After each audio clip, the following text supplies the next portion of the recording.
Dieu vous bénisse. Merci. Nous sommes au rendez-vous. Comme nous avons dit, nous commençons une nouvelle série sur le rock. Alors, nous allons prendre quelques minutes d'écouter cette belle mélodie, Mon Rocher. Et pendant ce temps, vous pouvez partager ce live, partager cette vidéo, même ceux qui vont voir ça après, donc qui ne sont pas en ligne, après, vous pouvez partager cet enseignement. C'est un enseignement très riche et je crois vraiment que ça va, n'est-ce pas, nous aider, ça va nous faire du bien. C'est comme moi, partage pendant que cette mélodie passe, tu partages le live, invite les autres. C'est très important. Et dans son amour, dans l'eau, il est Dieu, Seigneur de tout. Il est Seigneur de tout. Lorsque c'est moi, ça va dans ma jolie. Lorsque c'est moi, ça va dans sa gloire à lui, mon courage. Quand tout se brille autour de moi, sa présence soutient ma foi. Sa présence soutient ma foi.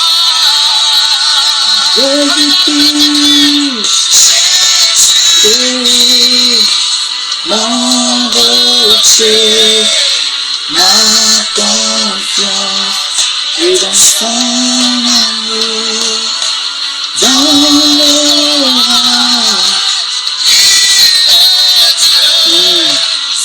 Seigneur de tout. En ce moment, tu fais comme moi, en train de partager le live. Partager, c'est important. Invite ton frère, c'est important. Dans l'orage, le rock, Seigneur de tout. Alors j'aimerais nous dire aussi, vous pouvez nous laisser vos questions, vos suggestions, dans les commentaires. Mettez-nous ça dans les commentaires et ça va vraiment nous aider. Vous avez une préoccupation, mettez ça dans les commentaires. La confiance. Yes. C'est une série sur le rock et par la grâce de Dieu, nous allons découvrir pourquoi nous avons appelé cette série le rock. Et vous pouvez aussi nous suivre TikTok, Emingoma, même compte.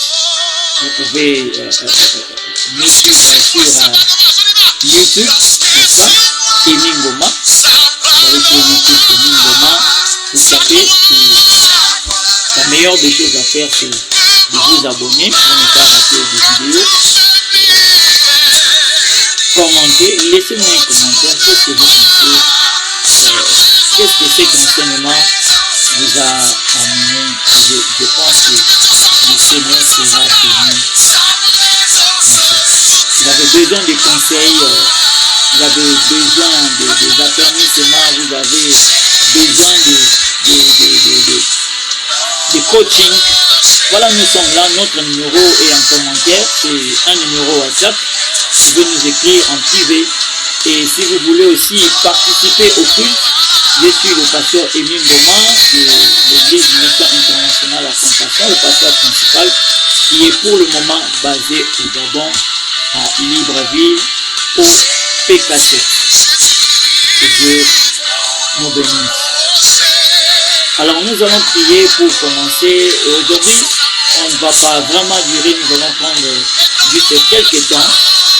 Nous allons faire l'introduction de cette série, la série sur l'Europe. L'Europe. Alors nous allons prier. Seigneur, merci de nous avoir accordé cette opportunité dans ta présence. J'ai béni chacun de nous qui va écouter cette vidéo. J'ai béni chacun de nous qui va partager cette vidéo. Seigneur, c'est pour ta gloire que nous faisons ces enseignements. Alors Seigneur, je prie que tu touches le cœur de tout celui qui va écouter cet enseignement. Donne-nous les moyens possibles pour continuer cet enseignement au nom de Jésus. Amen. Voilà, j'aimerais me présenter encore. Je suis le pasteur principal de l'église Mission Internationale à Compassion qui est basée à Libreville. Je suis le pasteur Emi Ngoma, Cresson, bien sûr. Le Seigneur nous a donné le fardeau de diriger cette église pendant quelques années. Alors, nous sommes basés au PK7 à Libreville. Notre numéro, c'est, nous avons laissé ceux qui sont à l'extérieur du Gabon. Vous pouvez nous contacter, c'est un numéro WhatsApp. Et même sur notre Facebook, vous pouvez nous contacter. Nous sommes sur TikTok et nous sommes aussi sur, n'est-ce pas, Telegram, Emi Ngoma, et nous sommes aussi sur YouTube, Emi Ngoma. Alors, aujourd'hui, je ne veux pas nous prendre beaucoup de temps parce que c'est l'introduction que je vais donner sur cet enseignement ou cette série d'enseignements sur le roc. Alors, qu'est-ce que nous voulons comprendre sur le roc? C'est un enseignement que le Seigneur m'a mis à cœur de partager avec son peuple parce qu'aujourd'hui, il est vrai que beaucoup prient le Seigneur, mais il y a encore les choses, il y a encore certaines choses que les chrétiens ne comprennent pas. Et voilà pourquoi le Seigneur Jésus-Christ, en ces temps de la fin, il est en train de susciter n'est-ce pas, nos mémoires afin que nous sensibilisons l'Église à savoir que ni le diable ni Dieu a le temps parce que le temps est tellement court et nous les chrétiens nous devons nous réveiller et nous devons enseigner ces choses parce que nous en avons besoin, l'Église en a besoin et voilà pourquoi je nous demanderai de partager ces vidéos parce que nous avons besoin d'atteindre des milliers de personnes au travers cette série d'enseignements. Beaucoup des enfants de Dieu vont changer et au travers de ces enseignements, le Saint-Esprit, n'est-ce pas, va encore changer notre manière de voir les choses. Le roc. Alors, j'aimerais nous dire, avant de commencer, nous avons des vérités ou des dettes envers la vérité. Et comme un de mes mentors disait, Père son âme, il disait, nous avons 4 dettes envers la vérité. Nous devons connaître la vérité, nous devons aimer la vérité. Deuxième dette, troisième dette, nous devons partager la vérité ou proclamer la vérité. Et la 4e dette, il faut croire à la vérité. La vérité, c'est Jésus et nous devons faire tout ce qui est possible pour croire à la vérité, aimer la vérité, connaître la vérité et proclamer la vérité. Alors, notre série de cet enseignement, nous avons tiré ça dans le livre de Matthieu, n'est-ce pas? Matthieu chapitre 7, versets 24 à 27. Et j'aimerais nous lire ça très rapidement. La Bible dit ceci, c'est la parole de Dieu. C'est pourquoi quiconque attend ces paroles que j'ai dit et les met en pratique sera semblable à un homme prudent qui a bâti sa maison sur le roc. La pluie est tombée, les torrents sont venus, les vents ont soufflé et s'est jeté contre cette maison. Elle n'est point tombée parce qu'elle était fondée sur le roc. Mais quiconque attend ces paroles que j'ai dit et ne les met pas en pratique sera semblable à un homme insensé qui a bâti sa maison sur le sable. La pluie est tombée, les torrents sont venus, les vents ont soufflé et ont battu cette maison. Elle est tombée et sa ruine a été grande. Ça, c'est la parole de Dieu. C'est Jésus qui est en train de parler à la foule, n'est-ce pas? Il est en train de parler à la foule. Alors, comprenons pourquoi le roc. Avant d'aller plus loin, nous voulons comprendre c'est quoi le roc. Pourquoi nous avons intitulé cet enseignement le roc. Retenons ceci, le roc c'est une masse de pierre dure. Une masse de pierre dure, selon le dictionnaire que nous pouvons dire une masse de pierre, nous savons ça peut être des formes différentes, ça peut être pointu, ça peut être rond, ça peut être n'importe comment. Alors deuxièmement, lorsque nous parlons du roc, nous voyons aussi le symbole de fermeté. Lorsque nous parlons du roc, nous voyons quelque chose qui est ferme. Comme on pourrait dire, lui-là, il a un cœur comme le roc. Il a un cœur dur, symbole de la fermeté. Alors, lorsque nous parlons aussi du roc, lorsque nous parlons du rocher, nous parlons aussi de quelque chose qui servent, n'est-ce pas, à graver les souvenirs. À graver les souvenirs. Souvenez-vous que Dieu pouvait dire à Moïse de graver la parole sur les pierres, afin que ceux qui vont venir après lisent aussi ce que Moïse avait laissé, n'est-ce pas? Voilà. Ça là, c'est si nous pouvons dire les quelques définitions sur le roc. C'est quelque chose de fermeté, quelque chose de dur, quelque chose qui soutient, n'est-ce pas? Quelque chose qui soutient. Et c'est quelque chose de dur où on peut graver les souvenirs. On peut graver, et lorsque nous écrivons sur le roc, lorsque quelque chose est gravé sur le roc, ça peut durer des années et des années. Alors ici, nous allons comprendre que dans notre série d'enseignements sur le roc, le Seigneur Jésus est en train de parler à la foule. Et il n'est pas en train de parler à une minorité de personnes, mais il est en train de parler à plusieurs personnes. Il est en train de parler, n'est-ce pas, non seulement aux disciples, il est en train de parler aussi aux pharisiens, aux pauvres, aux riches, bref, les gens qui étaient en train de le suivre, les gens qui étaient en train de suivre Jésus, les gens qui étaient en train n'est-ce pas, de faire route avec lui. Et ici, retenons une chose, lorsque le Seigneur Jésus est en train d'enseigner à la foule, comme j'ai dit, il est en train de s'adresser à plusieurs personnes. Il est en train de s'adresser, d'ailleurs la Bible est claire, là où nous venons de lire, la Bible dit, le Seigneur Jésus-Christ est en train d'adresser la parole, il dit, quiconque, n'est-ce pas, quiconque. Verset 24, là où nous avons lu, la Bible dit ceci, c'est le Seigneur Jésus-Christ est en train de parler, il dit, c'est pourquoi quiconque attend ces paroles que j'ai dit et le met en pratique. Il parle de quiconque. Quiconque, c'est n'importe qui.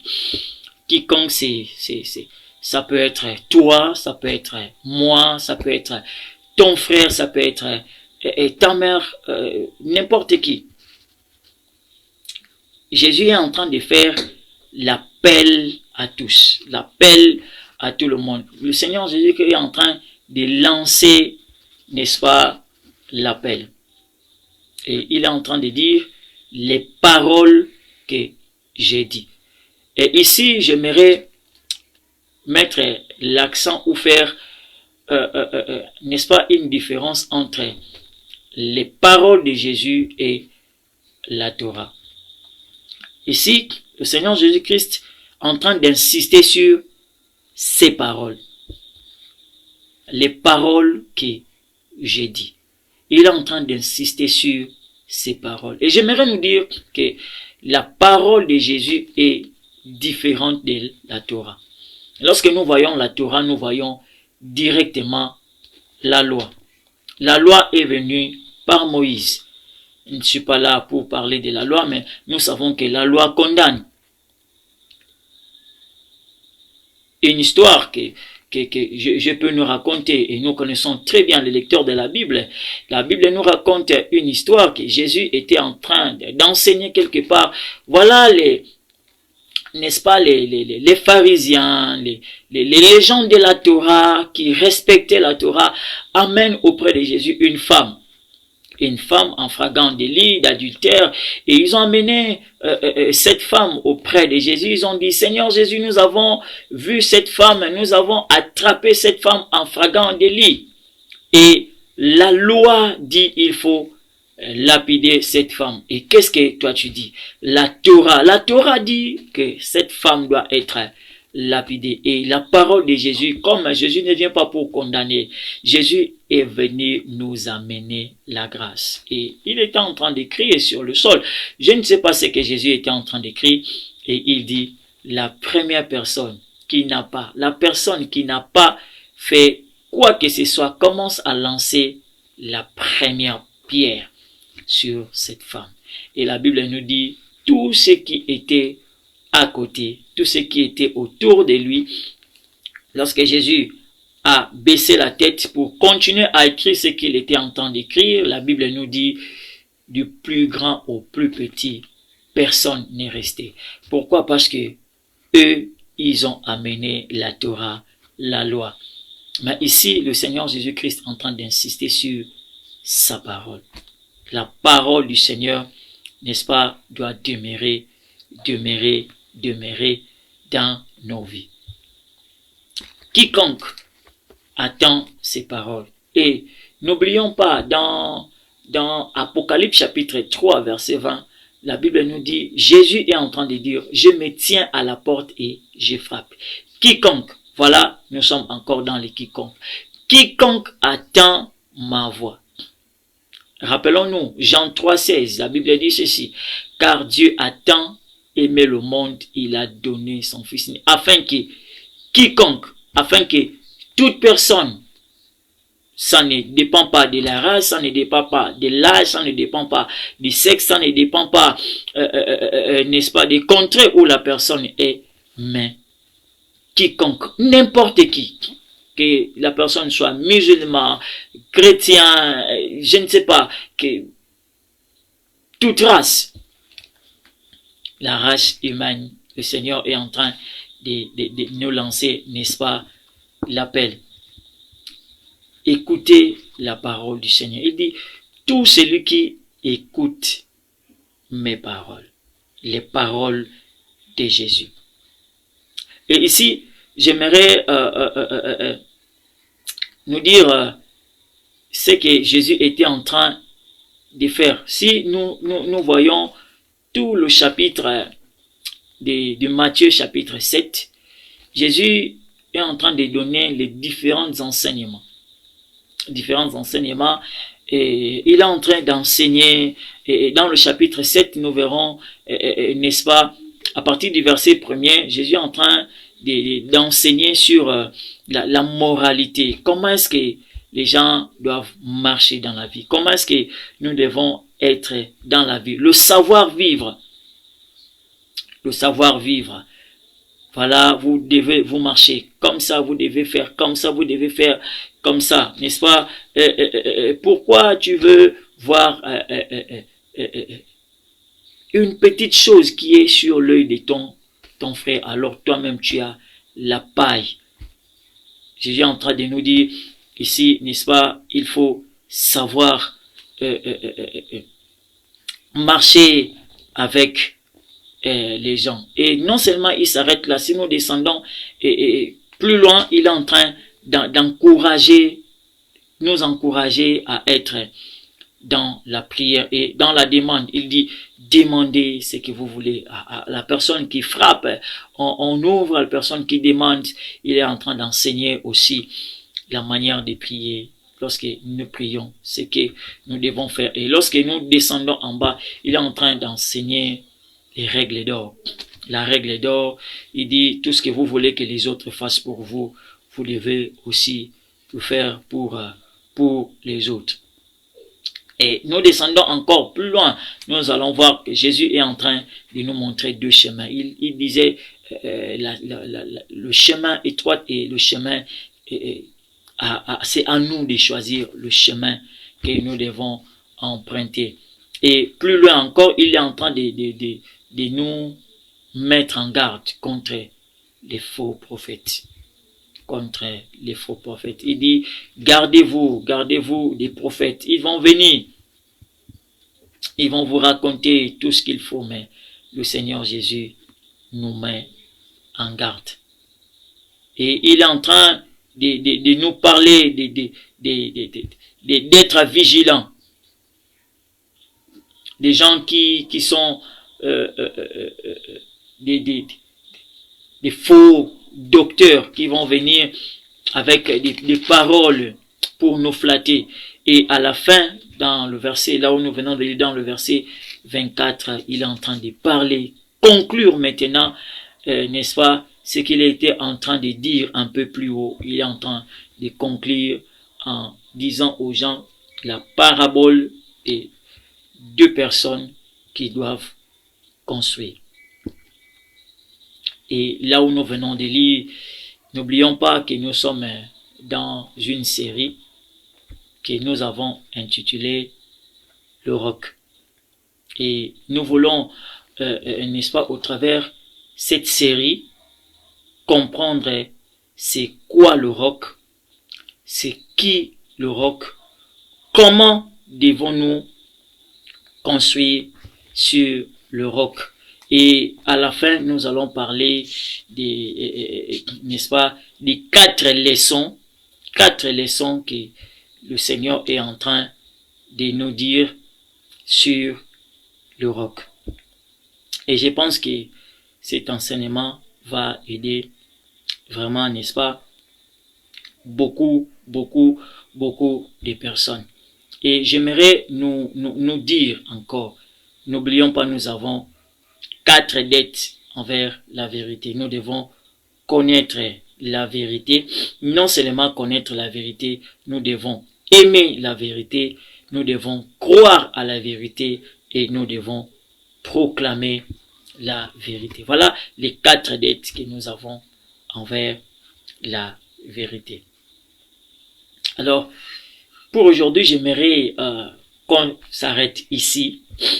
J'ai donné juste les grandes lignes, ce que le Seigneur Jésus-Christ était en train de faire dans Matthieu 7. Il était en train d'enseigner sur le savoir-vivre, non seulement le savoir-vivre, mais il était en train de parler sur le 2 chemins, et non seulement le 2 chemins, il était en train de donner aussi la règle d'or, comment vivre, nous encourager dans la prière, et il était en train de nous mettre en garde contre les faux prophètes, les fausses confessions, et il est en train de nous parler sur le roc. Comment construire sur le roc. Alors, pour aujourd'hui, nous allons nous arrêter ici. Jeudi, nous allons aller en profondeur pour comprendre c'est quoi ou encore c'est qui le roc. Sur ce, je vais nous demander, par l'amour du Seigneur, de faire 4 actions. 4 actions que j'aimerais nous inviter à faire au travers de cet enseignement. la première des choses, c'est d'aimer, de nous donner les munitions pour que nous puissions aller encore plus loin, d'aimer, liker, donc liker, n'est-ce pas, cette émission. La deuxième chose, je vais nous demander, c'est de vous abonner, Et la troisième des choses que je vais nous demander, c'est juste de nous dire quelque chose en commentaire. Vous avez une proposition, vous avez une question, vous avez besoin de conseils, mettez-nous ça en commentaire. Et la quatrième chose, c'est de partager. Ne gardez pas cette bonne nouvelle pour vous-même. Parce que la Bible dit, c'est que nous avons des mieux, nous devons partager aux autres. C'est ce que moi je suis en train de faire. Cet enseignement va vraiment nous aider, va vous aider. Et je suis convaincu qu'à la fin de cette série, beaucoup diront que j'ai compris ces versets autrement. Partage cette vidéo et vous pouvez aussi nous suivre sur YouTube. Notre numéro, notre contact, nous avons laissé ça en commentaire. Et vous pouvez nous appeler. Vous pouvez nous dire ce que vous pensez de cette émission.